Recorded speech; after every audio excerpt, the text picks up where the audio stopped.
Kurtop here, and these are 100 discoveries that made scientists silent. Venus of Parenta.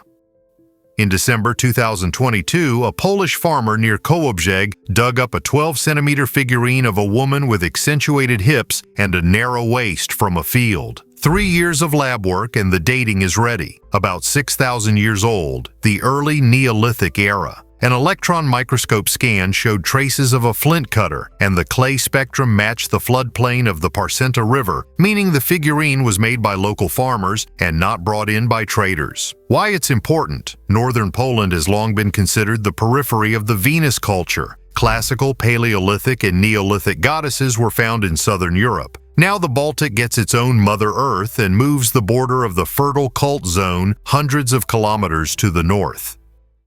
Lycurgus Cup.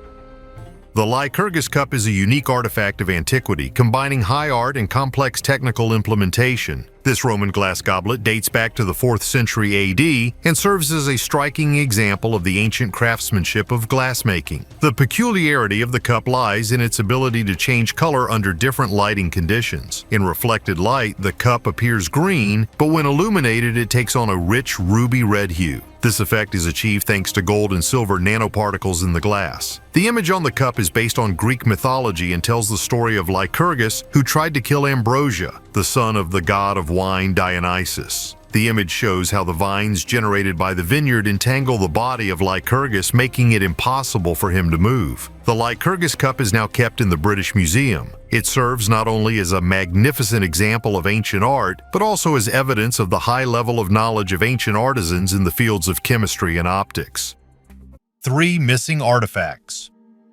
When engineer Wayman Dixon descended into a narrow passageway inside the Great Pyramid in 1872, he hardly expected to stumble upon one of Egypt's strangest mysteries. From a deep ventilation shaft just a few inches wide, he pulled out 3 objects: a stone ball, a copper hook, and a piece of cedar wood. Everything was primitive in appearance, but that's what raised questions. Why were such things hidden in a hard-to-reach shaft? Who placed them there and how? These finds, later known as the Dixon relics, immediately became surrounded by myths. The stone was perfectly smooth, as if chiseled. The hook was oddly shaped, more like a tool than a relic. But the wooden fragment became the most mystical part of the story. After being transferred to Edinburgh, it disappeared, just vanished. For decades. Only in the 2020s was part of the wood accidentally discovered in a box among forgotten collections. Analysis showed an age of over 5,000 years, possibly older than the pyramid itself. Why is this hardly talked about? Why is no one rushing to explore it deeper?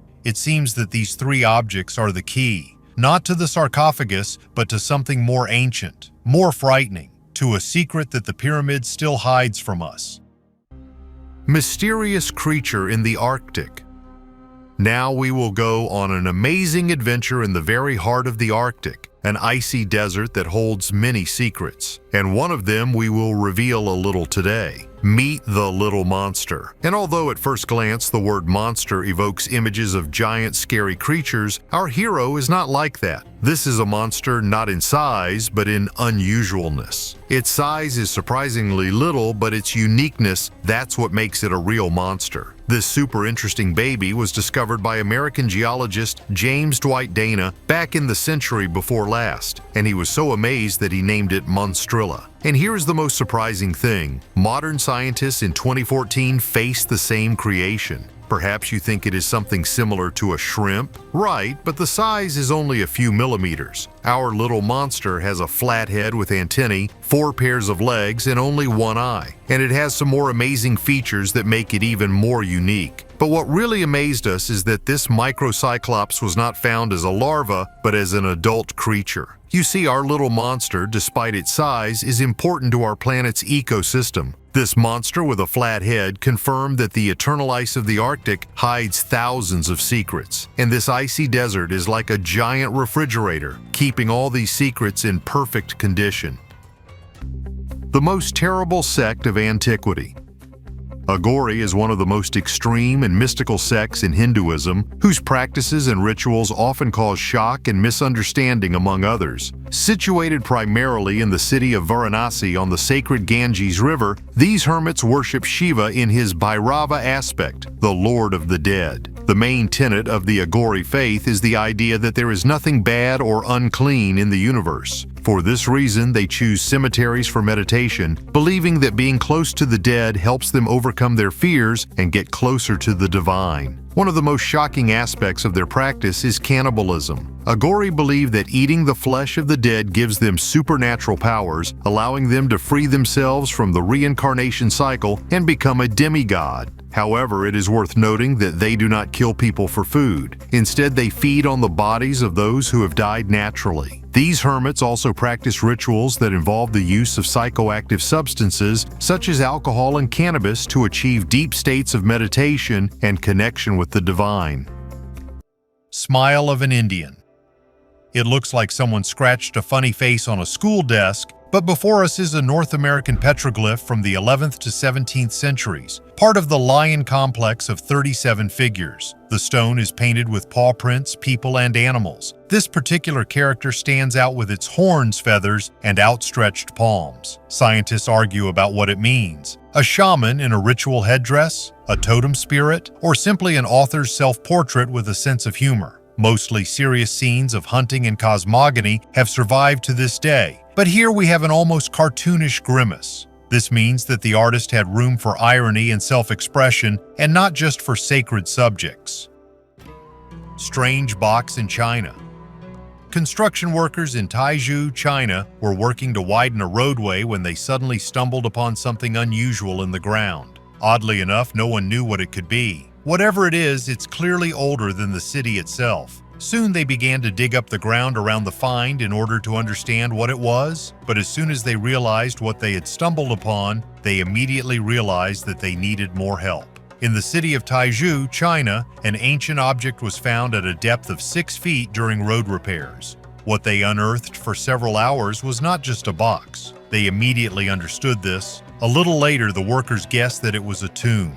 They called archaeologists for further excavations. They were lucky to dig up the grave without violating its tightness. At first glance, it seemed that there was linen, silks, and an incomprehensible liquid, but as soon as they looked closely, they found something else. There was a body inside. It was not just a body, but a mummy. Archaeologists have established that 700 years ago, this mummy was a woman. After examining the contents of the grave, the jewelry, the way the body was wrapped, archaeologists have established that this woman came from the Ming dynasty. The body was so well preserved that it was not difficult to get it from the grave. Most of the fabrics are also well preserved. If you look closely, you can even see facial features. Look how well preserved her shoes are. Incredible. Many people forget that China is much older than, for example, the United States. The history of China goes back thousands of years. Such cases are not uncommon here. Just imagine. Near your parking space, you can find a mummy that is 2,000 years old. A creepy custom in ancient Egypt. In ancient Egypt, women's bodies were often set aside for mummification until later after death. This was not done for religious reasons, but to reduce the risk of unwanted actions by the priests. By delaying the embalming process, the ancient Egyptians were trying to make the female body less attractive and thus prevent cases of necrophilia. Since the ancient Egyptians attached great importance to preserving the body for the afterlife, the preservation of the dead was of utmost importance. In this regard, a measure was developed for women that was considered protective. This custom, although grim, demonstrates how important the ethical and physical protection of the body of the deceased was in Egypt for preserving honor and a peaceful transition to the afterlife. The Wicker Man. In the ancient Celtic cultures scattered throughout Europe, religious rites and rituals played a central role. One of the most mysterious and disturbing of these was the sacrifice in the Wicker Man. This large-scale structure, built from woven branches and foliage in the shape of a man, became a place for the ritual burning of animals and perhaps even people. Descriptions of such rituals have come to us thanks to Roman historians, especially Julius Caesar. In his notes on the Gallic War, he argued that the Druids, the religious leaders of the Celts, performed these rituals for prosperity and harvest. Captives, animals, and even volunteers were imprisoned inside the statue. After that, it was set on fire. The flame engulfing the wicker structure symbolized purification and renewal. Despite the evidence of Roman authors, archaeological finds confirming the existence of such rituals are extremely limited. This makes the Wicker Man a subject of debate and controversy among scholars. Ritual rice. In the northern Rhytidian cave, archaeologists found imprints of rice husks on pottery that are at least 3,500 years old. The only traces are a thin film of starch and phytoliths, but this is enough to confirm that the settlers reached Guam, carrying rice across 2,300 kilometers of open ocean. No fields, terraces, or sickles were ever found, meaning the grains were saved not for lunch but for ritual, perhaps once a year to remind the spirits of their ancestors of their distant home in Taiwan. In the hands of the islanders, rice turned from an everyday food into a symbol of origin, and that is why tiny marks on the dishes turned out to be more important than a whole cemetery of bone harpoons. The Guardian of Moho.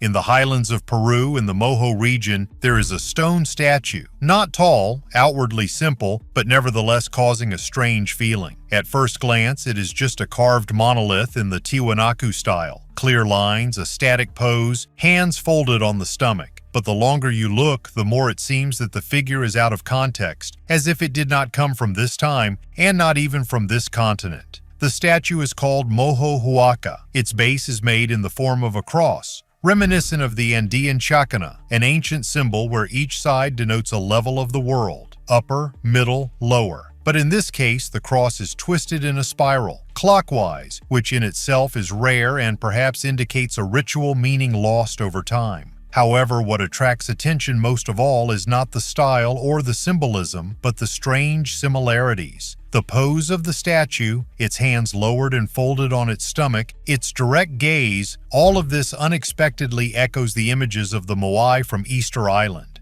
And even earlier, with the stone steles from Göbekli Tepe in Turkey. The same composition, the same gestures, the same restraint. Completely different cultures, separated by thousands of kilometers and centuries, but seemingly using the same language of form. They replace the alphabet.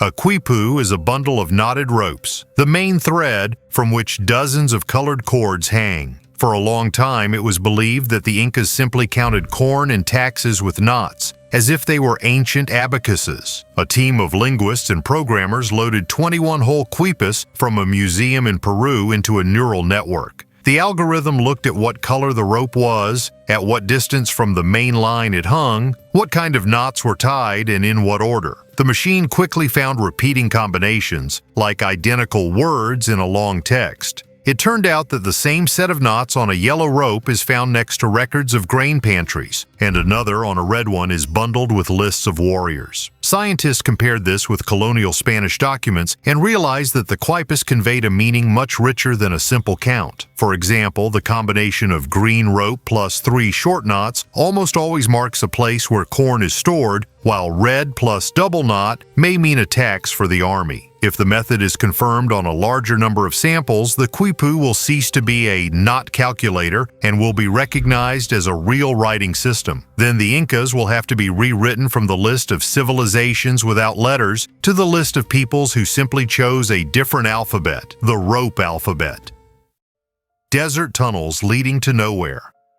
There are places in Egypt where tourists are not allowed, not because it is dangerous, but because there are too many questions. One such area is located just south of the Giza complex. Under a layer of sand is a network of tunnels, filled in and forgotten, or filled in deliberately. For decades, locals have been talking about empty halls under the sand, where echoes, drafts, and even smells can be heard as if there is air underground. But officially, there is nothing there, and everything that was accidentally discovered was quickly filled back in. In the 2010s, a group of researchers received a rare permit for ground-penetrating radar scanning, and they discovered long straight structures under the surface, possibly corridors, some with turns, length tens of meters, depth about 5. All of them ran strictly parallel to the main axis of the plateau. But as soon as the data got into the press, permission for further work was revoked. The cameras were removed and the sand was returned to its place. There are photos that show that some of the mines began in crevices among old ruins, stone slopes, steps that seemed to lead down, and all of this was roughly sealed with cement and brick. On one of these walls, someone left a word in English with a nail, silenced. No one knows who wrote it, but too many things indicate that Egypt is not what lies on the surface, but what is underneath it, and it is very important to someone that we do not go down there.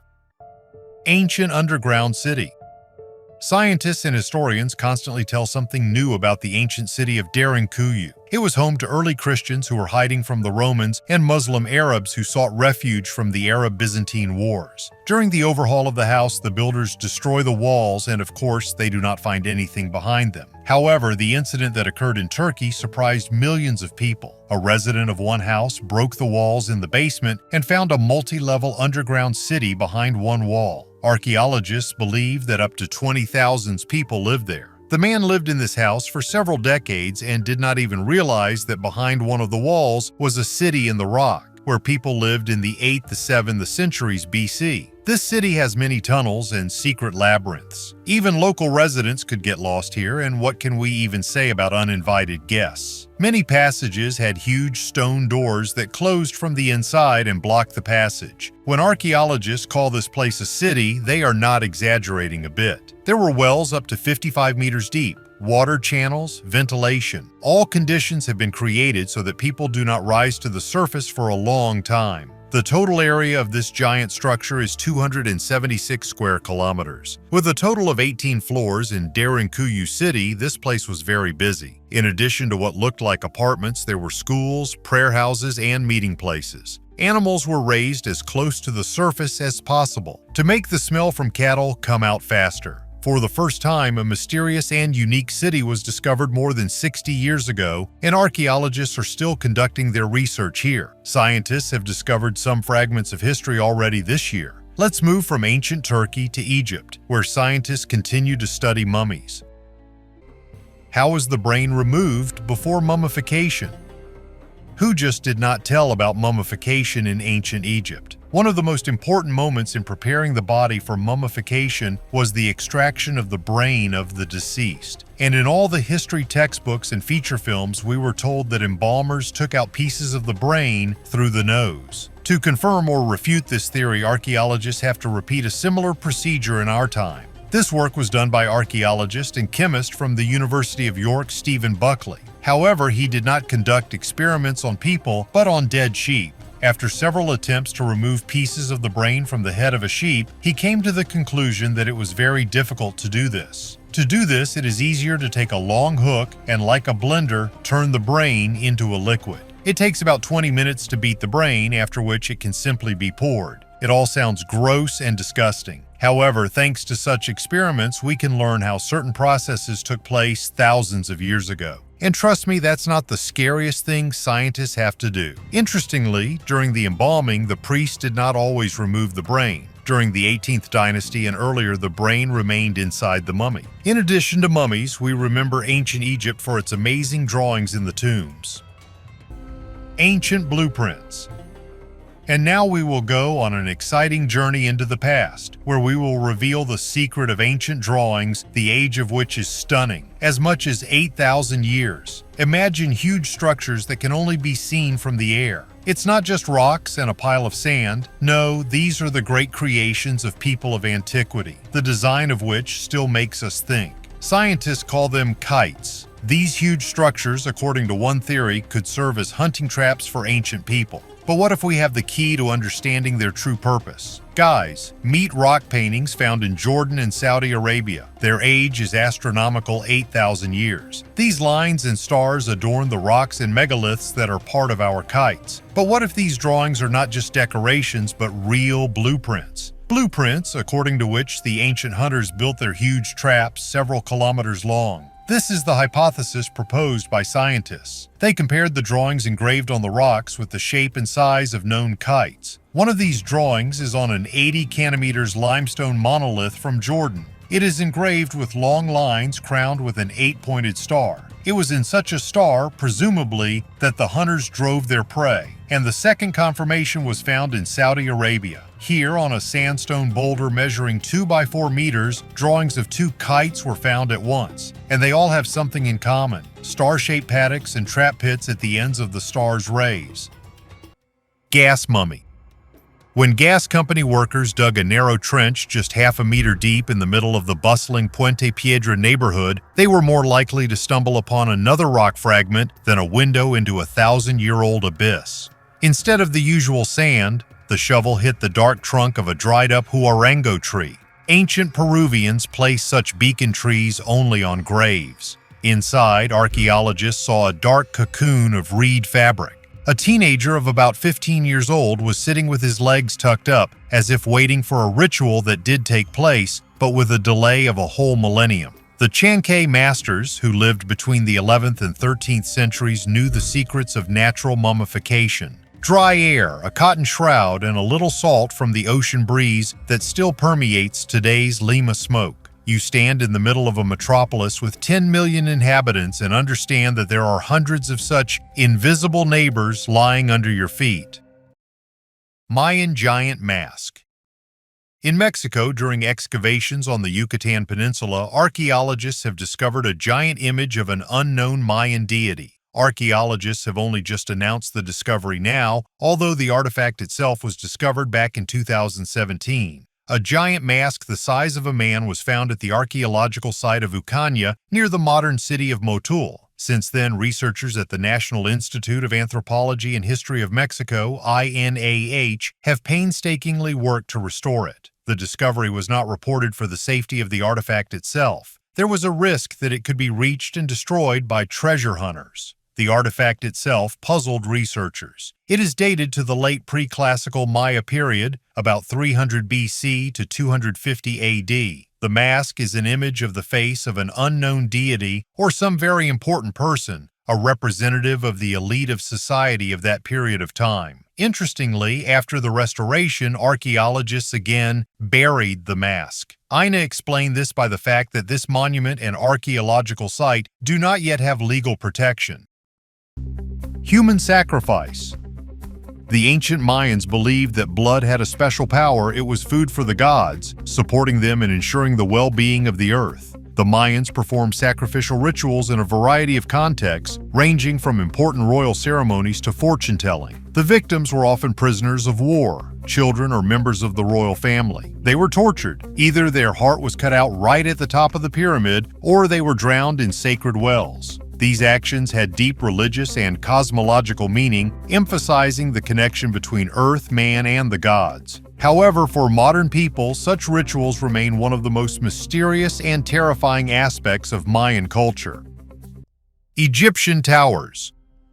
When you hear the words ancient Egyptian houses, most people picture squat mud brick huts. Excavations in Emet, northern Delta, change the picture radically. Archaeologists have uncovered a late-period block, a whole street of tower houses, 4 to 5 stories high, a solid wall along the processional road to the Wajet Temple. The height is estimated at 12 to 15 meters, which for the 7th century BC is the equivalent of a modern 5-story block.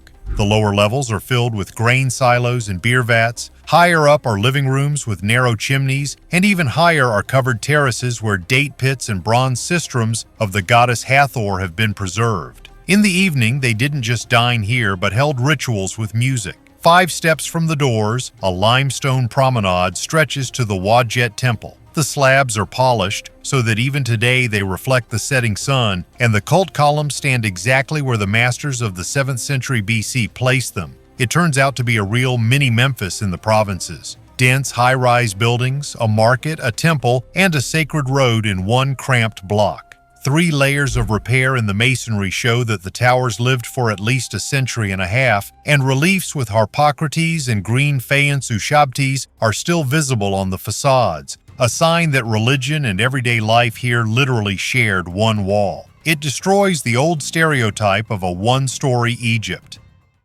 Where did the Scythians disappear to?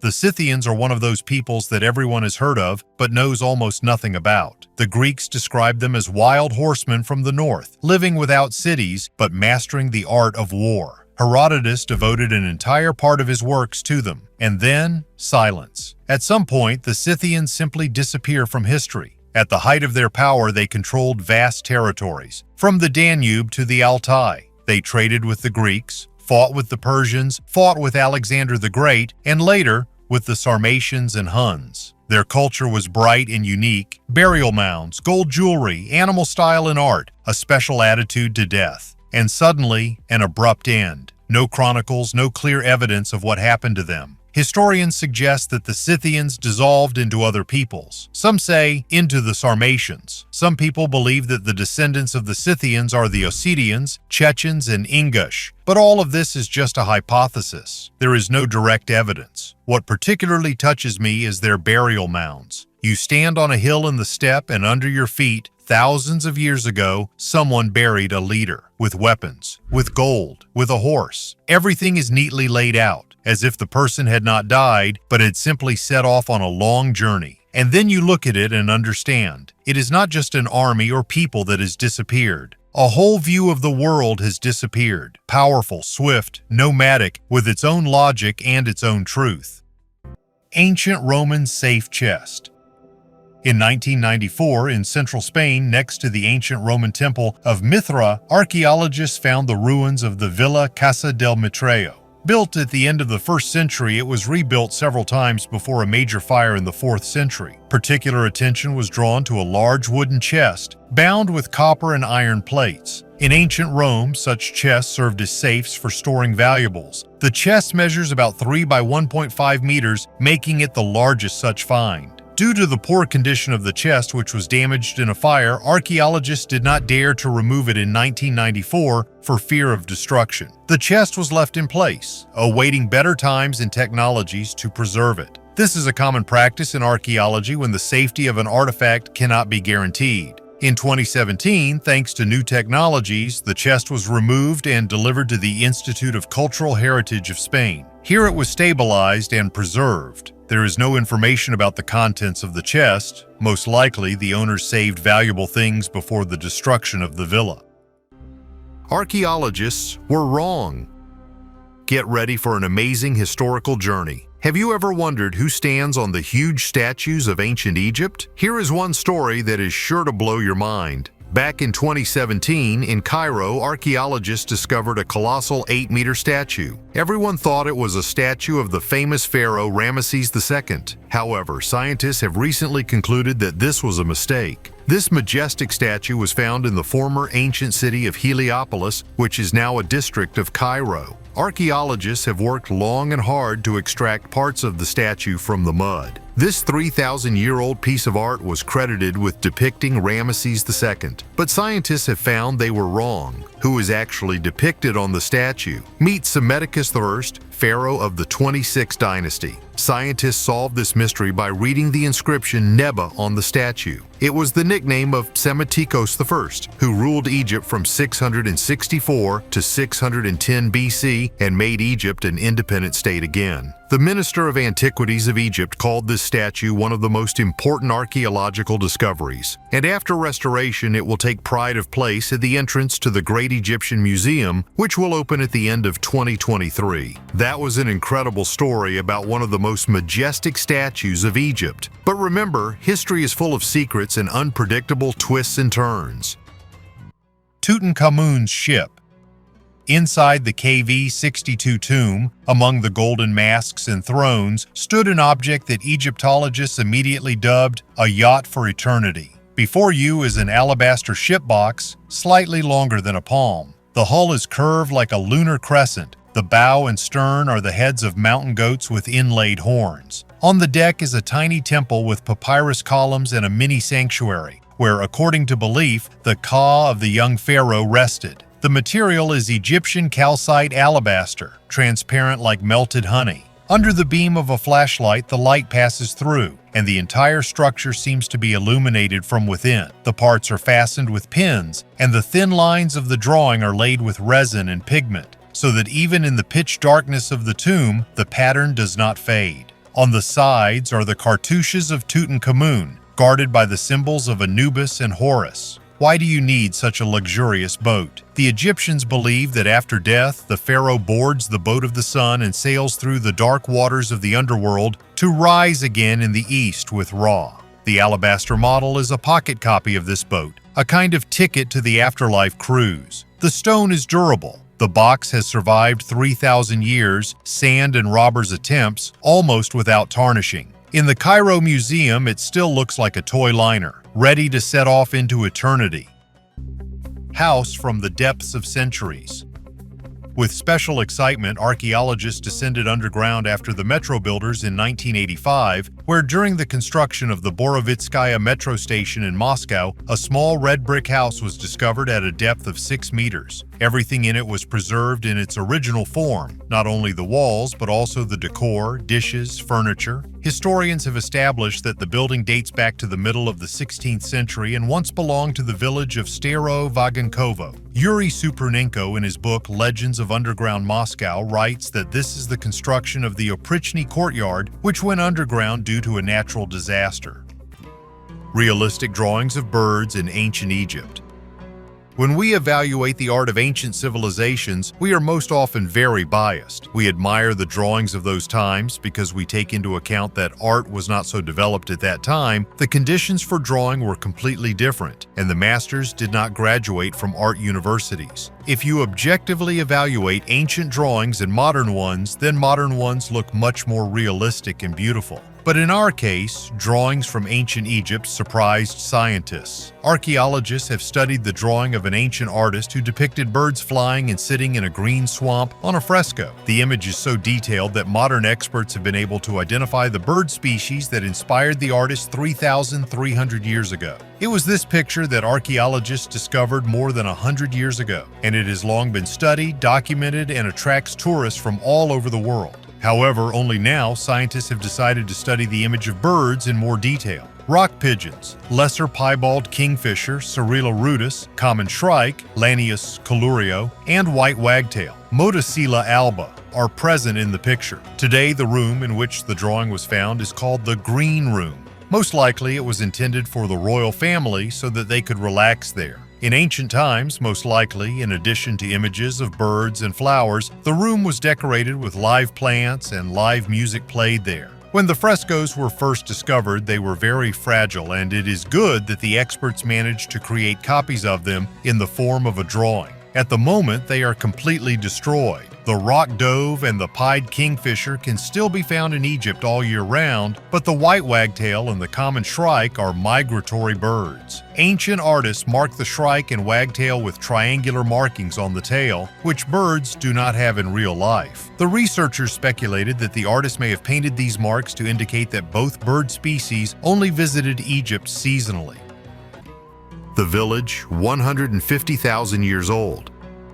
Let's imagine ourselves in the world quite a long time ago, about 150,000 years ago. We are in Africa, the place where humans as we know them today were first born. But even today, we have many questions about how this magical story took place. Recent archaeological discoveries in West Africa help us with this, like wonderful cheat sheets on an exciting journey into the past. Scientists have discovered a settlement in West Africa which is about 150,000 years old. Stone tools have been found here that are believed to be among the oldest crafted by Homo sapiens. Imagine, these tools were used by people as much as 140,000 years ago, much longer than other groups of people. And you know what is the most amazing thing? People in Africa appeared about 300,000 years ago. They used stone tools, which are called Middle Stone Age tools, and used them until 60,000 years ago. So why didn't people in West Africa change their technology for so long? Some scientists suggest that when people began to move to Europe, they had to adapt to new conditions and a changing climate. Perhaps this influenced their technology. And a fact for dessert, people began to make stone tools even before the advent of Homo sapiens. We have already talked about the 1.2 million year old workshop. And another amazing discovery, some stone tools can even be made by monkeys. So don't be surprised if next time you are shown a stone tool made by a monkey. Matriarchal Çatalhöyük looked like a chaotic hive of clay houses, but DNA analysis of 131 skeletons put everything in its place. Under the floors of neighboring houses, relatives were buried strictly along the maternal line: grandmother, mother, daughter, one burial or two neighboring rooms. Men were located without a clear pattern. It turns out that the center of social organization of this Neolithic city is women, and blood is transmitted along the female vertical. The gifts are especially eloquent: tiny shell beads, lapis lazuli from the mountains of Afghanistan, miniature figurines of the mother goddess. All this is placed not for adults but for baby girls. Funeral riches seem to advance the future role of the mistress of the house, while boys get a minimum of jewelry. Even the layout of the blocks hints at a female axis. The houses are grouped in clusters of 3 around fireplaces, where the walls are painted with hunting scenes, but the central place is occupied by female silhouettes with accentuated hips, a symbol of abundance. Çatalhöyük was often called egalitarian. They say that everyone has the same dwellings, which means equality. Genetics shows a nuance. Yes, there are almost no property classes, but the real power is family ties, and the maternal clan controls them. Dragon skin. In England, engineers from the Northern Electricity Company, while working in the village of Aldvork, discovered a richly decorated fragment of a leather product, possibly medieval. The artifact depicts a dragon or other mythological animal. The leather creature, however, does not look particularly formidable and looks more like Toothless from How to Train Your Dragon than a deadly Targaryen pet. And if you look closely, it's not a dragon but another mythological animal, a wyvern that is displaced on a piece of skin. The term wyvern was once proposed by the famous writer Andrzej Sapkowski, the author of The Witcher. 2 paws instead of 4 is the main difference between a wyvern and a classic dragon, which relies on a full set of lower limbs. The found item is really rare and interesting, and not only because it hints at a rich burial somewhere nearby. The most intriguing thing about this piece of skin is the wyvern dragon depicted on it and its preliminary dating, the Middle Ages. The Middle Ages is a very general name for a very long and very varied period. During this time, the attitude towards dragons and the symbolism of this image has undergone radical changes and several times. Romans, Saxons, Vikings, representatives of these cultures treated dragons correctly, in a modern way, with deep reverence and without one-sided negativity. Creatures as complex as dragons have always been ambiguous characters. Simple medieval people, however, were very afraid of dragons, not so much for religious reasons, but for their everyday reasons. Who likes that dragon urine released in flight, when it comes into contact with human skin, causes rotting and death of damaged flesh? In this context, the image of a wyvern found in old work, embossed on a leather artifact, is of particular interest to researchers. What period of the Middle Ages does it belong to? What visual style does it correspond to? Where was it made? Who owned it? A small 2-legged dragon can tell archaeologists a long and very unusual story. Minoan grill. On display at the Museum of Prehistoric Thera is a seemingly ordinary barbecue grill, but it is over 3,000 years old. The stone blocks of the Minoans from Santorini look like a miniature relief of a fortress wall. Bulls' heads on the sides, slots for skewers on top, and an even row of round holes at the bottom. Air blew through them on the coals, turning the portable structure into a real turbo barbecue of the Bronze Age. Imagine how in the port of Akrotiri sailors throw pieces of goat meat onto these stone frying pans, and the aroma of smoke wafts along the streets, which are now hidden by the ash of the eruption. Scientists have long argued about why the Minoans needed such mobility. A banquet on a ship, street trading, or a ritual feast when the sacrifice was divided right at the sanctuary. Whichever version wins, the technology works flawlessly. Air starts under the coals, passes through a line of holes, and heats the stone evenly. The same thing modern chefs do when they place a fan near the grill. Every time we bite into a hot piece of meat on the Aegean coast, we are repeating a recipe that the Minoans perfected long before the Trojan War. Pot with money and more. When laying tunnels for the construction of the future Novokuznetskaya station in Moscow, a large pot was found, in which there were almost 20,000 silver coins from the beginning of Peter's reign, the end of the 17th century. Fossilized remains of ancient animals, birds and fish are almost constant finds of metro builders. Skeletons and traces belong to the Cretaceous, Jurassic, Carboniferous, and even the Cambrian, more than 500 million years ago periods. a fragrance that is 3,200 years old. Have you ever wondered how people smelled in ancient times? I don't mean human body odor, I'm talking about ancient perfumery. We have always been interested in what ancient people ate, what they were fond of, what they dreamed about. So why not find out how they smelled? With this, everything is much more complicated. The smell cannot remain for hundreds and thousands of years in the ground. However, scientists do not stand still and will always find a way to recreate the life of ancient people. Scientists from the Turkish Academy of Odors and the Aroma Culture Association have created a composition based on the formula of the famous perfumer of antiquity, a woman named Tapudi Balata Kalam. The formula by which the smell was created was found on cuneiform tablets during excavations in Assur, the capital of the ancient Assyrian city-state in modern-day Iraq. On these tablets, a step-by-step recipe for creating perfumes was written, which women loved very much 3,200 years ago. Taputi Balata Kalam used a combination of various flowers and oils, as well as calamus, cypress, myrrh, horseradish, spices, and balm to create her perfume. She mixed all the components with water and other solvents, used the distillation method as during the production of moonshine, after which she filtered the resulting liquid several times. Similar methods of perfume production are used today. However, in addition to the physical method of creating perfume, she was also guided by rituals. For example, she made her products exclusively under the full moon, but there are things that scientists have not been able to translate. By the word kirsu, the author of the recipe meant some kind of vessel. In fact, he too may have played a key role in the creation of the fragrance. The traditions of perfumery art in this territory are 8,000 years old, so archaeologists will have a lot of work to do to find that same ancient smell that fascinated men in antiquity. Healing rituals.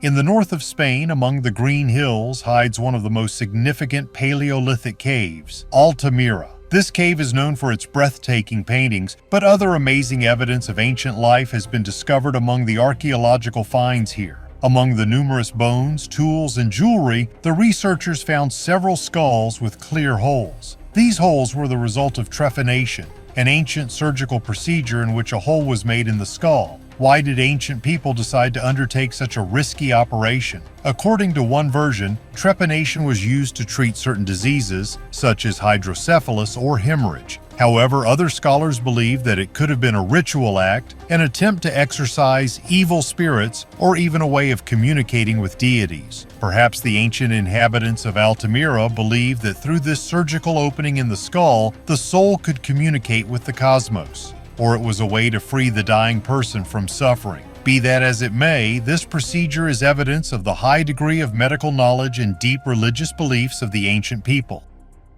Mycenaean gold. In 2004, archaeologists uncovered the intact dome tomb of Kazanaki near Volos, a rare chance to see Mycenaean luxury in its original form. 7 burials lay on the stone floor, and 165 gold objects were scattered between them. Tiny discs, tubes, relief beads, weapon parts. The thickness of many of the plates was fractions of a millimeter. Craftsmen hammered out 200 mini-solar circles from 10 grams of metal and sewed them to the fabric, turning the shroud into a reflective armor. The jewelry has one feature: absolute fragility. The gold is minimally alloyed with copper so as not to lose its shine, and the edges are deliberately not reinforced. Such an outfit was not worn during life. It was created for one occasion, the funeral ceremony. Intricate items, rings, dagger handles, demonstrate the opposite approach. There, gold is just a thin shell. The base was made of bronze or a wooden core. Foil was applied on top, and the joints were masked with granulation and cloisonné enamel. In this way, luxury is preserved visually, and the metal is physically saved. This find revealed one of the main rules of the late Bronze Age. Gold was not just currency, but a scenography of power. The thinner the sheet, the louder the visual effect and the more obvious the message to descendants. Our family could afford to shine, even if there were not really resources for this. Treasure from the time of Ivan the Terrible. In the summer of 2018, archaeologists discovered a treasure from the time of Ivan the Terrible thanks to the construction of a highway in Pavlovsky Posad. The find dates back to the beginning of the 17th century. This is a ceramic vessel with 623 silver coins, the first large peasant treasure with such contents. The most surprising thing for scientists was that the treasure was found intact where the owner buried it 400 years ago. The bulk of the peasants' savings are new coins that have not had time to be in circulation. In total, archaeologists found 6 rubles 23 kopecks in the pot. Before the troubles began, this was an amount sufficient to build a house or buy a working horse and a cow. Researchers suggest that the wealth went to the owner as a result of a successful deal. In addition to coins, there was a copper cross in the vessel, which most likely was supposed to protect the treasure from strangers. Opening of the mouth. The Egyptians believed that after death a person passes into another dimension where his soul, or ka, continues to live. However, in order for the soul to fully exist in the afterlife, the body of the deceased had to be prepared in a special way. After a complex embalming process that preserved the body from decomposition, the opening of the mouth ritual was performed. The priest, equipped with special instruments, symbolically opened the lips and eyes of the deceased. This action had a deep symbolic meaning. By opening the mouth, the priest returned to the deceased the ability to breathe, speak, and eat. The opening of the eyes allowed the soul to see the beauty and dangers of the afterlife. The Egyptians believed that without this ritual, the soul of the deceased would not be able to fully enjoy the benefits of the other world and might even face dangers, unable to protect itself or even eat. It was believed that the opening of the mouth would give the deceased a new life, making him a full-fledged inhabitant of the world of the dead. This rite was so important that images of it can often be found on the walls of tombs and on papyri, which depict various stages of funerary rituals. The priest performing the ritual was usually depicted with a stone knife or other instrument touching the mouth and eyes of the mummy. Surprise manuscript. Imagine, you open a medieval tome expecting dusty prayers but get a full-fledged attraction. Some pages flash with huge initials. Others are covered with Tiran signs, an ancient shorthand that only a couple dozen specialists on the entire planet can decipher today. There is a spread where the letters form figures of constellations, as if the author decided to combine a school primer with the night sky. You turn the page over, and in the corner you see a tiny scribble. The scribe checked his pen, quickly composing a mini potpourri of poems about birds. Half of the space is taken up by wide margins. Why waste expensive parchment? It turns out that the emptiness here is not emptiness. It was on these margins that medieval students filled in marginalia, and later the same margins saved books from mold. The humid air began to spoil the edges of the book, and the text remained on the side. There is also a completely unexpected format, a bat book. Such an almanac was worn hanging upside down from the belt, laid out at full height, and immediately received a calendar, tables of lunar phases, and a list of saints for the entire year. Purple spots in the corners? These are mold scars. The manuscript was once stored in dampness, and microbes managed to bite off the pages. Now scientists literally count the fungal growth rings like on an old tree. Just imagine how much information is hidden in these cosmetic defects. They are used to date library moves and even change the idea of the climate of that era. It is these visual Easter eggs that make the manuscript not just a collection of text, but a full-fledged quest. Each mark, each unexpected tab is a direct portal to the people who wrote, read, and used this book centuries before us. The largest sword on Earth. One of the most famous and at the same time the largest combat two-handed swords is kept in the Museum of the Netherlands, the city of Leeuwarden, Frisia. This amazing sword is 2,150 millimeters long and weighs 6,600 grams. He has the stamp INRI, Jesus of Nazareth, King of the Jews. It was forged in the middle of the 15th century in Germany. The handle of this sword is made of oak and trimmed with goatskin.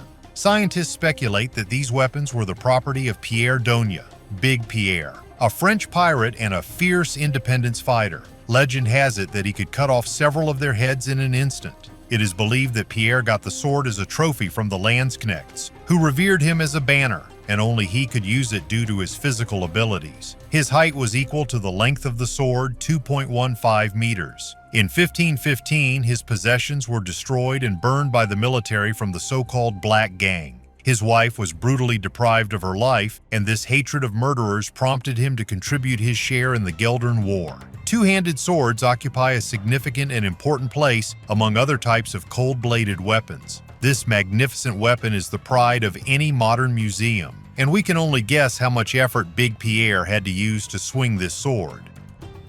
The gods have lost their heads.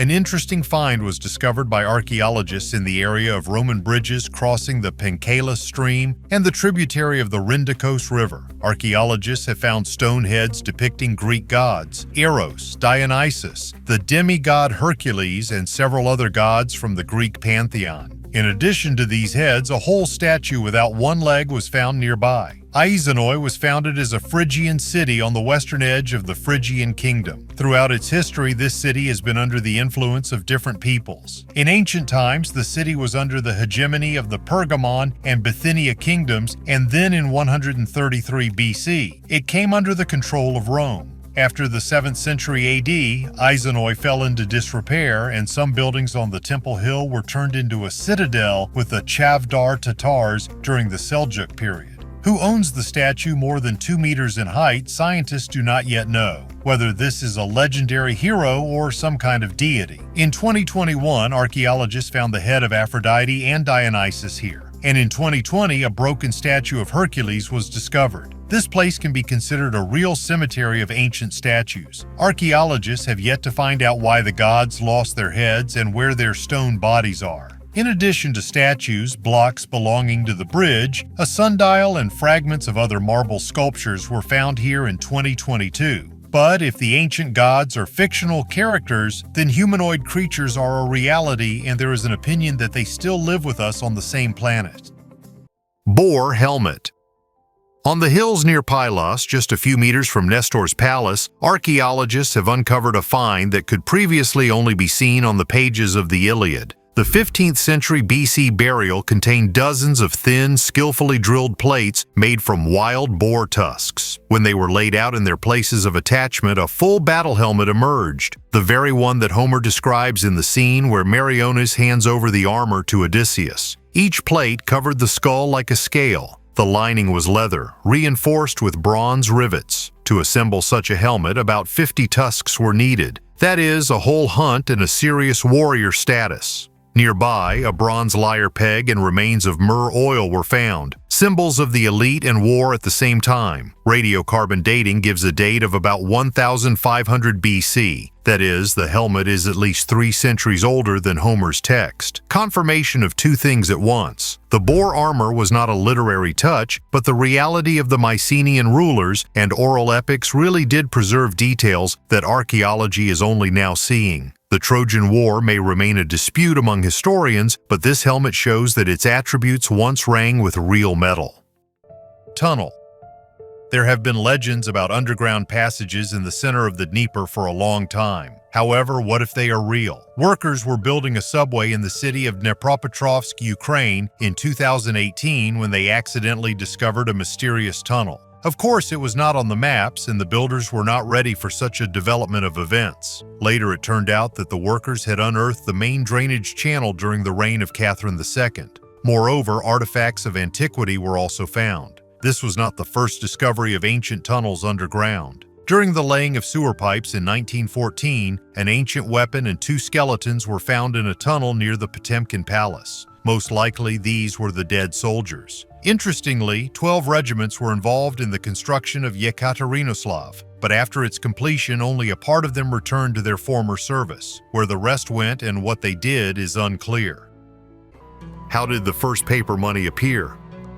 Long ago, during the time of the ancient Phoenicians, trading was a difficult business. To facilitate the exchange of goods, they came up with the idea of using coins as a universal medium of exchange. However, the coins were heavy and the slaves carried them using special handles. Then the Chinese came on the scene with a revolutionary idea. Around the 1st century BC, they came up with leather banknotes. They were made from the skin of white deer and marked with special marks. They could be used for purchases anywhere in the empire, and refusing to accept them cost a life. These leather money became the progenitors of paper bills that we know today. Around the 800s, the Chinese decided to try to create paper money using the woodcut technique, which is a method of engraving wood and imprinting on paper. But this flying money, as they were nicknamed, was not immediately taken seriously. After all, a paper bill could easily fly away with a breath of wind. Initially, these paper money were used as guarantees for debt obligations, but over time they have become a full-fledged means of payment. Paper money made trading much more convenient. Merchants no longer had to carry heavy coins, and the metal could be used for other important uses. This new flying money was more like checks and was used for large transactions. In just a few decades, paper money has evolved from a credit certificate to a full-fledged means of payment, becoming what we call paper money today. Europe at that time was still immersed in the Middle Ages, but the idea of the Chinese was so breakthrough that it spread all over the world. And so in 1601, Sweden became the first European country to print and put into circulation paper money.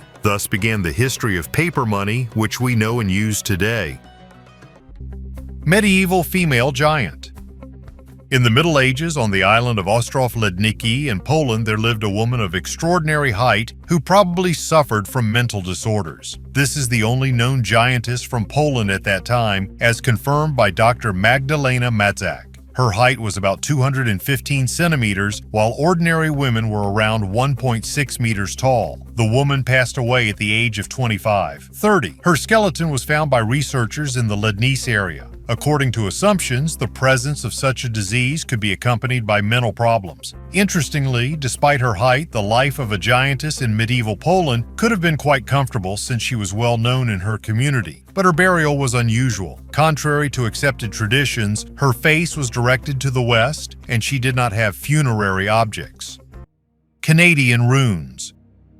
Northern Ontario rarely spoils us with big archaeological news, but the hurricane of 2018 brought a sensation. When the wind tore out a century-old pine tree near the town of Wawa, a granite slab with an area of almost 2 by 1.5 meters was found under its roots. The surface was polished by a glacier, and a neat frame was cut along the edges. Inside are 255 runes of the Elder Futhark, the full text of the Our Father. Not a single mistake. The same depth of cut, as if the master wrote in a familiar alphabet. On the right is engraved a boat with 16 figures inside. Just below, 14 crosses, X, of unknown meaning. Radiocarbon does not help here, but geochemists have determined that the thinnest crust of oxides at the bottom of the cut was formed for about 200 years. This means that the monument dates back to the early 19th century, the era when Swedish and Norwegian settlers developed the area. Vikings. Number. The style of the runes is late, closer to the ethnographic monuments of Scandinavia, and the Christian prayer hints at a missionary context.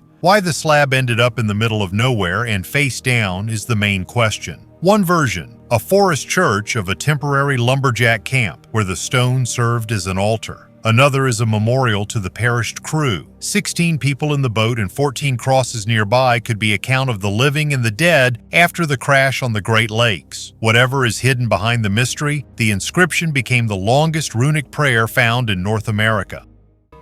Statues that are over 2,000 years old. In Greece, at the construction site of the town hall in the city of Paionia, near the International Airport of Athens, archaeologists have found 2 ancient statues, which are estimated to be approximately 2,300 years old. The found complex of white marble consists of 2 female figures. The statues have survived only in fragments, but it is obvious that the women had different social status. A sick woman sits on the right side, her legs resting on a low stand. She is dressed in a tunic and robe. To the left is a maid or a doctor supporting her head with her left hand. According to scientists, such gravestone reliefs are characteristic of the 4th century. The found statues were transferred to the Archaeological Museum. Archaeologists continue to search for relics at the construction site. Garnet Raven.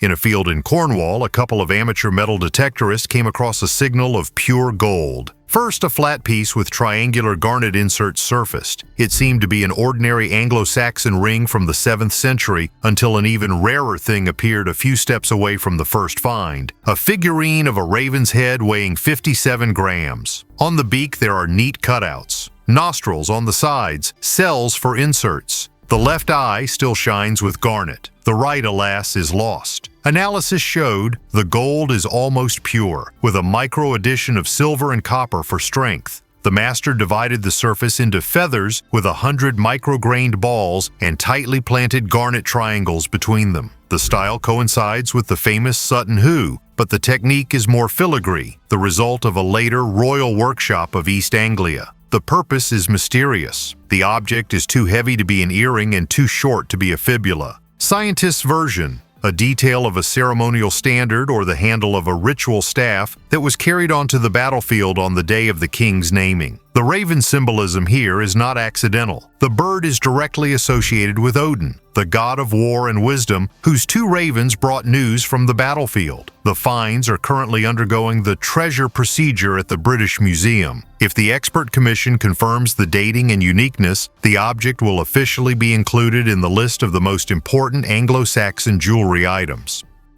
Stone Age Axe.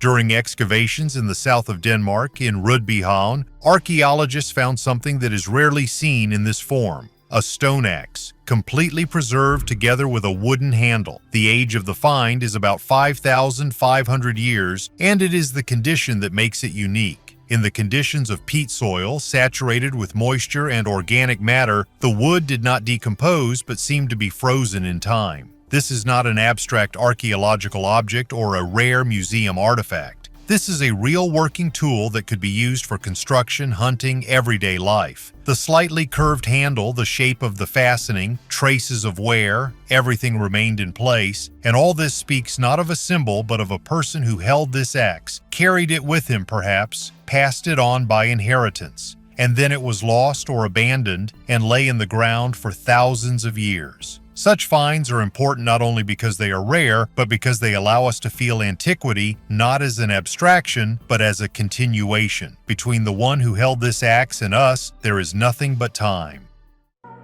Fish scale armor.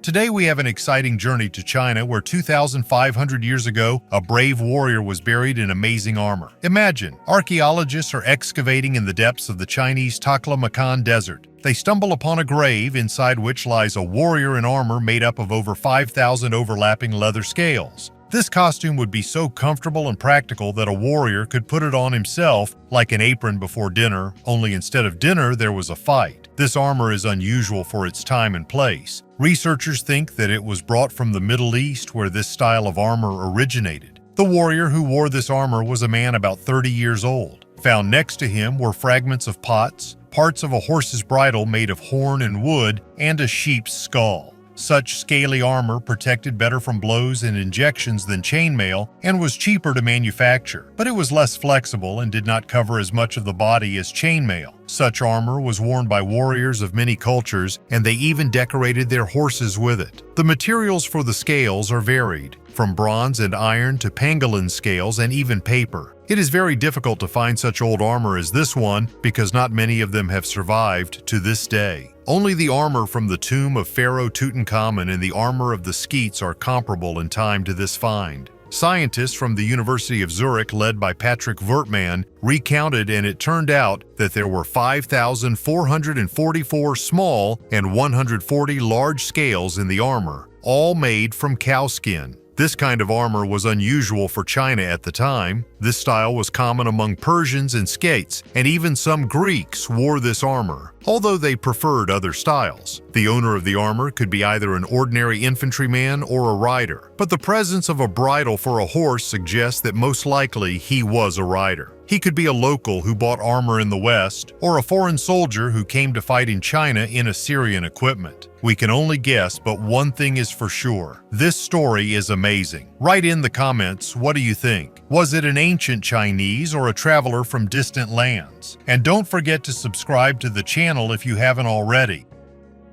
Gears of Mystery.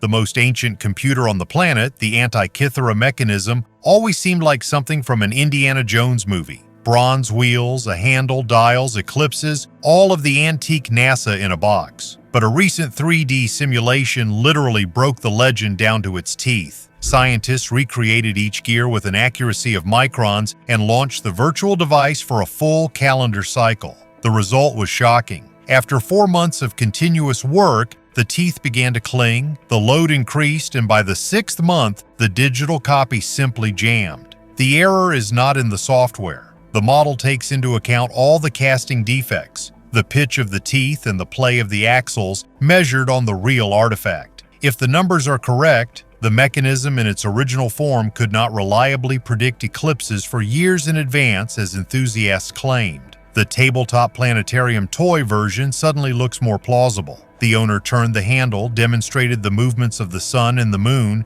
enough for the wow effect of the elite public, but not for the daily calculations of a priest astronomer. There is another option. The bronze lay underwater for 2,000 years, corrosion ate away fractions of a millimeter and knocked down the ideal synchronization. If so, the original device really worked without failures, and we see only its rusty screenshot. To test the hypothesis, engineers will have to make a copy with perfectly even teeth and start the chrono marathon again. While the debate rages, there is only one conclusion. The Antikythera mechanism remains a puzzle on the level of the Rubik's Cube, only antiquity added mysticism. Either we underestimate ancient engineers, or we overestimate our own desire to see super technology in every riddle. Butter in the swamps. Wetlands often become a treasure trove for archaeologists due to their conservation properties. The humic acid in peat bogs creates a pH level similar to vinegar, allowing items to be preserved for hundreds or even thousands of years. The Irish and Scottish marshes are especially famous, where butter is often found. To date, about 500 similar finds have been recorded, dating back to the 17th century. Similar finds are also found in Norway, the Netherlands, and Germany. Butter is usually found in wooden barrels, buckets, baskets, and cups. Sometimes it is wrapped in birch bark and cloth, but a third of the finds have no packaging. The weight of the finds varies from 150 grams to 50 kilograms. The oldest Irish find dates back to 1745 to 1635 BC, and the Scottish ones date back to the 3 RD2 and centuries BC. The reasons for storing butter in swamps are varied. One version is long-term storage. Archaeologist Daniel K. Fisher found that meat stored in peat bogs retained its freezer-like properties. Butter could also be used as currency for exchange, taxes, or rent. Another reason could be fermentation to improve taste. Nordic Food Lab experiments showed that butter stored in peat acquired unique flavors and remained edible after a year and a half. The Tarkhan dress.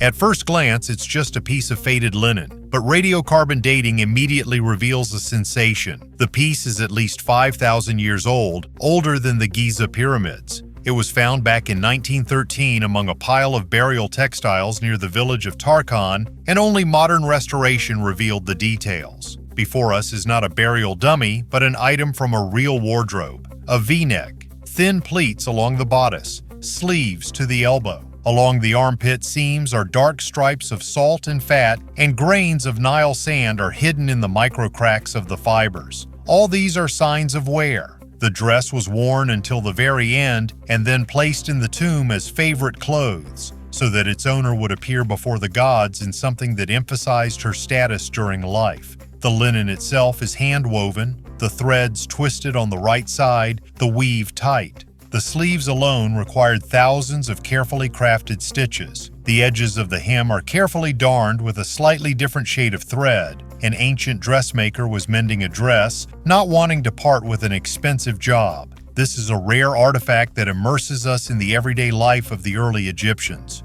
We are used to seeing them in gold and stone, but this tunic shows a much more mundane luxury. The ability to create comfortable, beautiful clothes long before the invention of the Silk Road and trading machines. Where did the Mayans disappear to?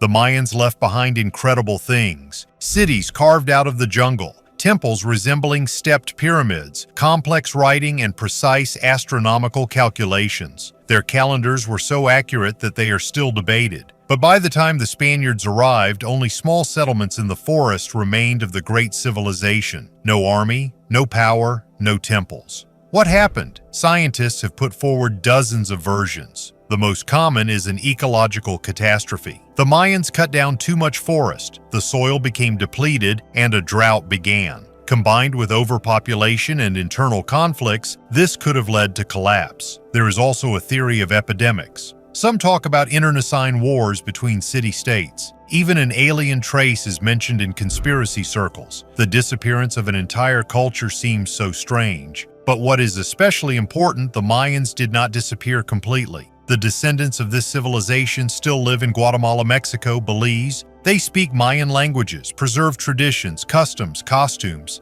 It's just that the state model that we call the Mayan civilization collapsed. And it collapsed suddenly. The cities were empty, power disappeared, writing was forgotten over time. When you look at their stone cities covered in moss, you get the feeling that all this happened very recently, as if they went deep into the jungle and will return someday. Not as a tribe, but as a culture that again has something to say to the world.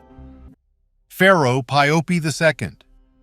Pharaoh Piopi II, Neferkar, who ruled Egypt during the 6th dynasty of the Old Kingdom, ascended the throne in 2278 BC when he was only 6 years old. His mother became the young ruler's guardian, helping him govern the country during the early stages of his reign. Over time, Piopi showed himself to be a very unusual person, and there are records of his strange behavior. One of the most famous examples is his requirement that slaves pour honey on themselves so that flies would be distracted by them without bothering the pharaoh himself. This invention may seem absurd, but it shows how Piopi tried to solve even the most simple inconveniences. Meanwhile, the fly in ancient Egypt became a symbol of fortitude and bravery, and gold awards in the shape of flies were awarded to soldiers for special merits. Such decorations, in fact, can be considered the first Medal of Honor in history. A letter from Piopi II to Harkuf, the ruler of Aswan, who led an expedition to Nubia, has also survived. In it, the pharaoh insistently requested that a dancing pygmy be brought to the court for entertainment. This letter gives an idea of his interests and how Egyptian rulers used imported foreigners for court entertainment. Piopi II had one of the longest reigns in history. He reigned for about 94 years, according to other sources, 64 years, and lived perhaps to the age of 100, becoming one of the most memorable pharaohs of ancient Egypt.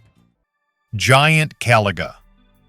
The ditches along the Roman fort of Magna have long been known for their surprises, but the May find surpassed all. From the anaerobic sludge of the ankle-breaking ditch, archaeologists raised a perfectly preserved leather boot with intact layered soles, lacing straps, and almost all of the hobnails. The length is 32 centimeters, which makes it a British size 12 to 14 and a European size 47 to 48. For comparison, the average legionary caliga barely reached today's size 41. The giant was not a figment of the imagination. A second, slightly smaller pair was dug up in the same layer, dated to the 2nd century AD. Everything was at the bottom of an ankle breaker, a clever trap where an attacker would put his foot, fall into a hole, and leave the ankle to the Roman cavalry. The swamp water cut off the oxygen, so the leather, wooden fastener, and metal spikes have reached us almost intact. Scientists are trying to figure out whether the owner was an elite bodyguard recruited from the barbarian giants or just a rare giant centurion. Luxurious villa at a depth of 12 meters. In Rome, for many years, they have not been able to complete the construction of a new metro line. Archaeologists are interfering. In early March, Italian researchers presented another sensational discovery to the press. At the Amba Aradam Iponio station under construction since 2013, at a depth of 12 meters, the remains of a domus, a luxurious city villa of the 2nd century, were discovered. This discovery was a continuation of the finds of previous years. In 2016, at the same construction site, at a depth of 9 meters, archaeologists dug out an army barracks built at the beginning of the 2nd century under Emperor Hadrian. It was a 1,200 square meters with a long central corridor and 39 rooms, about 4 by 4 meters in size, probably soldiers' bedrooms. In each such chamber, with an area of only 16 square meters, could accommodate 6 or more people. The interior decoration of the premises was modest in an army way. Only in the officers' zone, the floors were covered with a simple black and white mosaic, and the walls were decorated with unpretentious frescoes. Even then, scientists suggested that the barracks was part of a larger complex. But which one? The answer lay below. At a depth of 12 meters, the barracks were connected to the same rich mansion which archaeologists have now told about. The remains of a stairway leading from the domus to the barracks were also found. We never imagined that we would find a mansion here with a courtyard, a fountain, and at least 14 rooms, said Simone Moretta, scientific director of the excavation. According to archaeologists, the mansion was built at the beginning of the 2nd century at the same time as the barracks, but later the domus was completed and the interior decoration was changed. Found in 2016, the barracks actually turned out to be part of a larger complex. But which one? And who owned the luxurious mansion? The media have already nicknamed the villa the House of the Centurion, and journalistic nicknames usually stick in the memory, even if they are not true. Centurion is too low a rank for the owner of such a rich mansion. The Fiscum Battle Axe.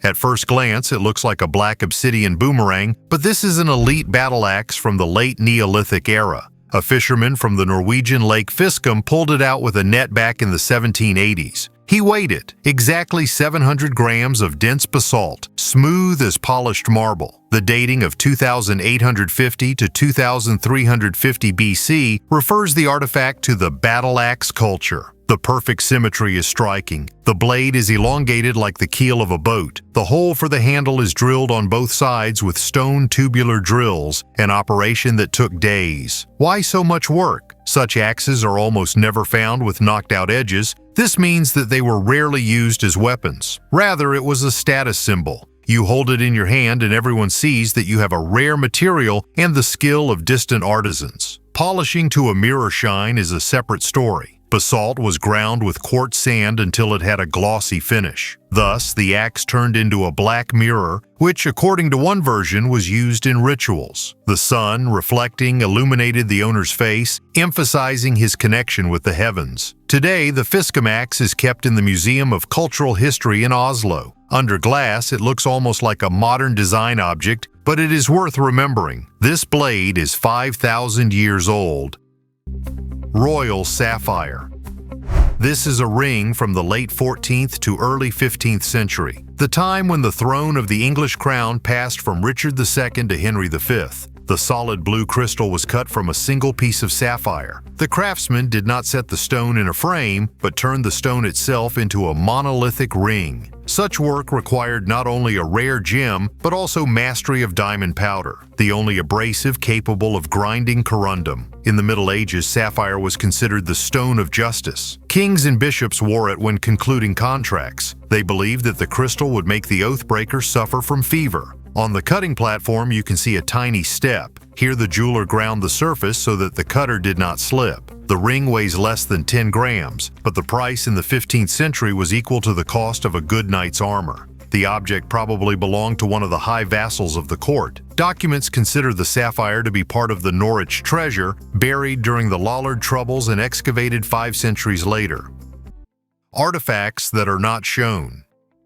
You will be surprised, but not all archaeological finds reach museum display cases. Some disappear even before official documentation. They are not written about in press releases, they are not shown on TV, they are not even included in scientific catalogs. They are either lost or hidden, sometimes by order from above, sometimes to avoid problems, and sometimes because no one wants to explain what it is. In one of the expeditions of the 1970s, which was accidentally mentioned by a former assistant of the Cairo Museum, they were talking about a copper disc that was found. On its surface, there were symbols that could not be compared with any known writing. The object was delivered to storage, and a month later, lost. Later, photographs were found. On them, the disc, and something similar to a map of the starry sky. Only not ours. There is also evidence that in the burials of the 5th dynasty, objects were found made of strange alloys that cannot be analyzed. One of the archaeologists who kept a copy of the report claimed, "This is not bronze, gold, or silver. Something else. Where they are now, no one knows." Someone will say that this is a myth, but then why is access to the storage of the Cairo Museum closed to most researchers? Why can't even Egyptian scientists get there without special permission? These objects could explain a lot, or call too much into question. Treasures of the Alans. The southern outskirts of the Chechen village of Alkankala have long been listed in the archaeological register, but excavations in 2025 sharply increased interest. At the bottom of a narrow, carefully stone-lined tomb, a pendant sparkled. A thin gold ring with 5-faceted almandine inserts. A glass bowl the color of a melting glacier lay slightly to the right. The chemical composition confirmed its Byzantine or Persian origin. Bronze cheek pieces were found among the horse bones, and along the warrior's legs, a scabbard with stylized griffins, typical of Sassanid art. The burial dates back to the end of the 9th century, a time when Alania controlled the passes between the Black Sea and the Caspian Sea. The richness of the inventory suggests that before us is a person from the top of society, possibly a representative of the rulers of Dariel. But the jeweler's technique indicates that the pendant was made locally. The gold contains a characteristic admixture of platinum from Caspian placers, and the grain sits on a glue composition known from Khazar finds. Taken together, the tomb destroys the old image of nomad intermediaries. Alanian society at the end of the first millennium looked more complex. Its own jewelers, long-distance glass trade, close ties with Iran and Byzantium, and most importantly, the desire to perpetuate status in gold and horse harness. The Pear of Anguish.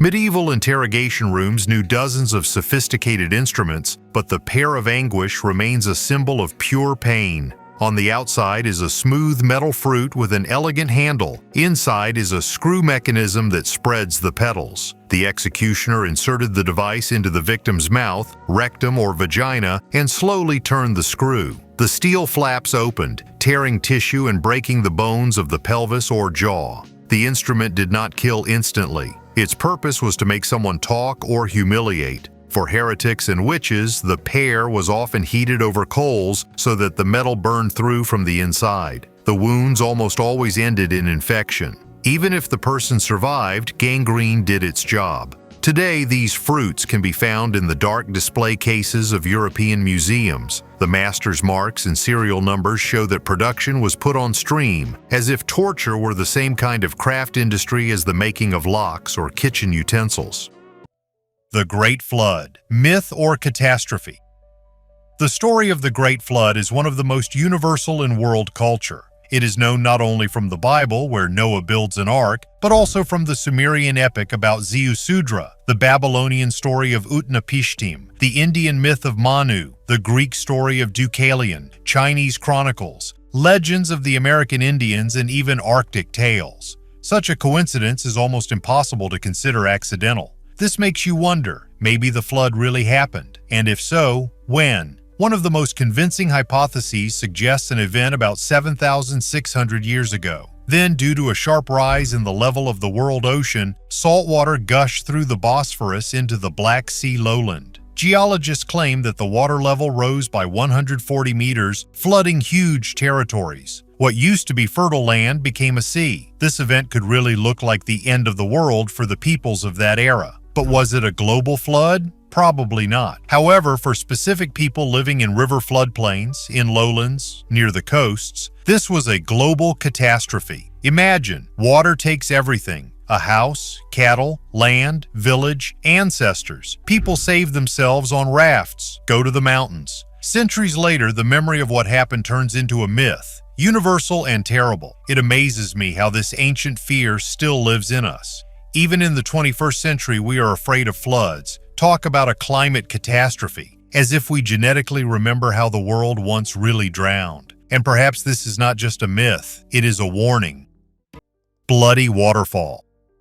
Antarctica is a continent of records, and one of the strangest is the scarlet stream flowing from the Taylor Glacier. The ice layer here should be sterile, but the meltwater is colored a deep red. Until recently, scientists blamed iron. A rusty stream, everything is clear. However, an analysis in 2023 showed otherwise. Nanospheres were found in the water, tiny particles smaller than a virus with an iron core covered with calcium and aluminum. While they are under the ice, the color is invisible. As soon as the water breaks out, the shell instantly oxidizes and the stream turns into liquid blood. The source is an ancient salt lake sealed millions of years ago. Salt lowers the freezing point and simultaneously releases heat during crystallization. Therefore, the water remains liquid even at -10 degrees Celsius. Bacteria live in a closed salt system, isolated since the time when modern ecosystems had not yet formed on Earth. They feed on sulfur compounds, doing without light and oxygen, a direct scenario for possible life under the ice of Europa or Enceladus. Bottom line, blood falls is not mysticism or algae. It is a demonstration of how chemistry, microbes, and geology can work together to create a completely alien picture on their home planet.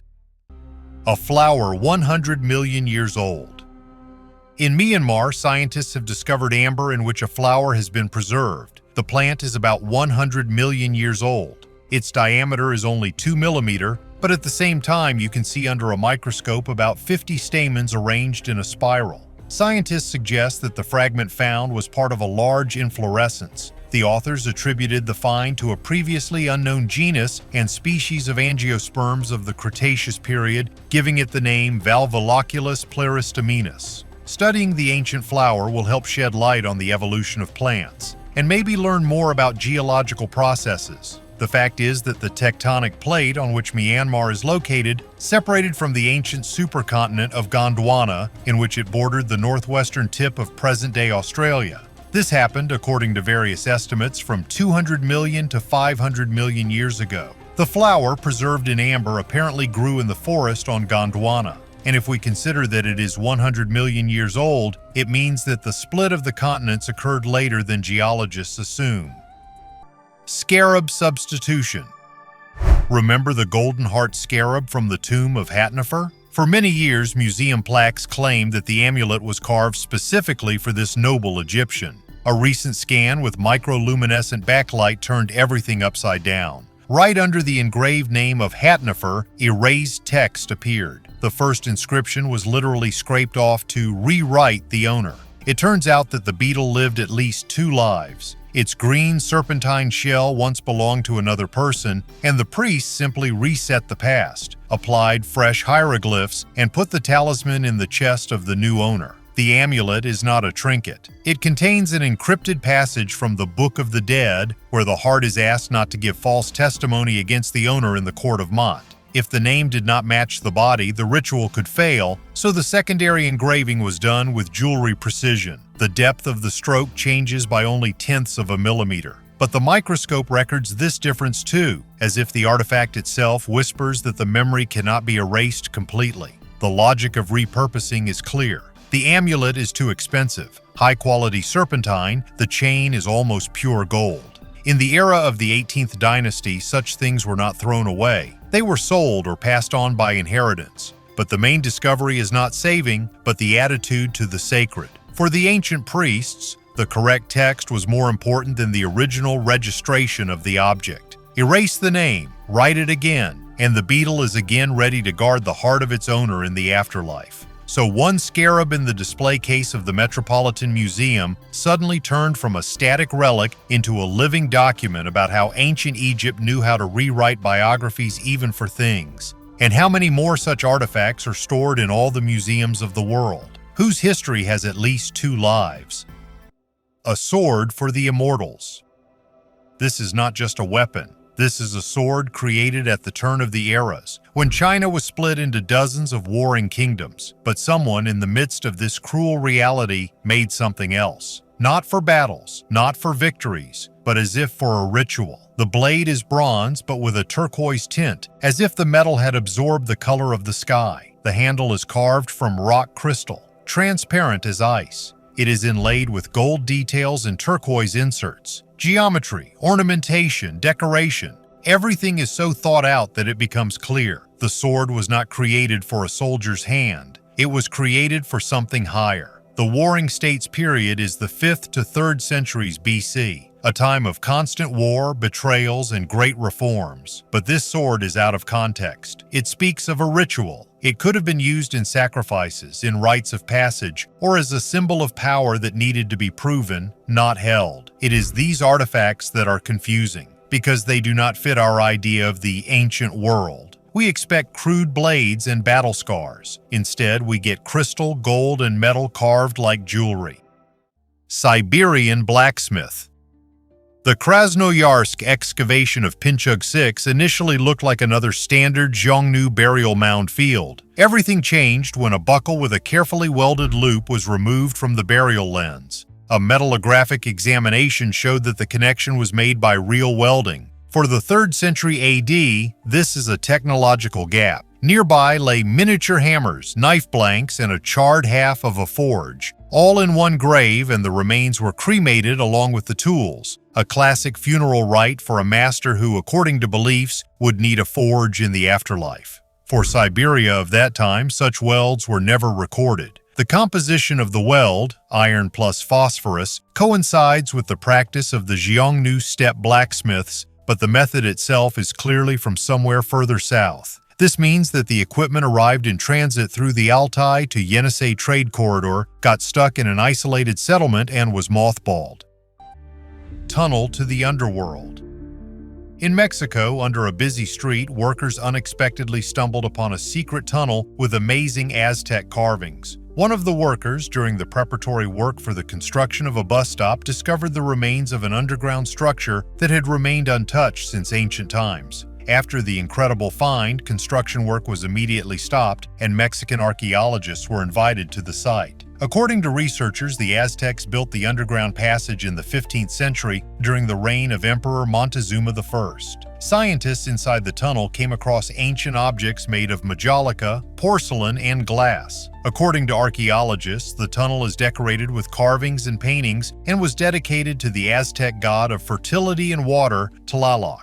The researchers noted that the mysterious structure found by a worker in Mexico was conceived by Montezuma as part of a ritual tunnel into the world of the dead, which the Aztecs believed in. Mona Lisa from the deep.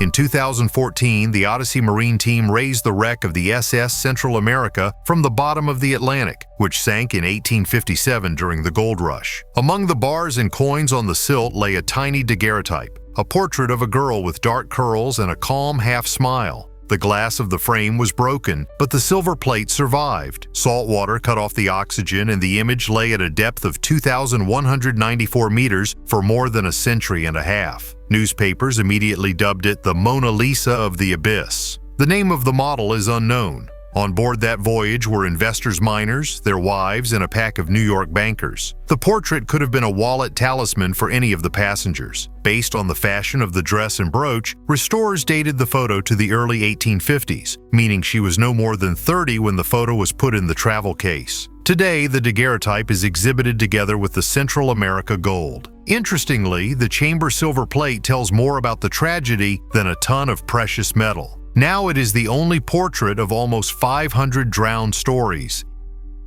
And this is only a small part of the secrets that the Earth has already begun to show. Like, subscribe, and see you at the next excavation, when we will find a forgotten history under another layer of sand. Thank you for watching this video to the end. Bye everyone.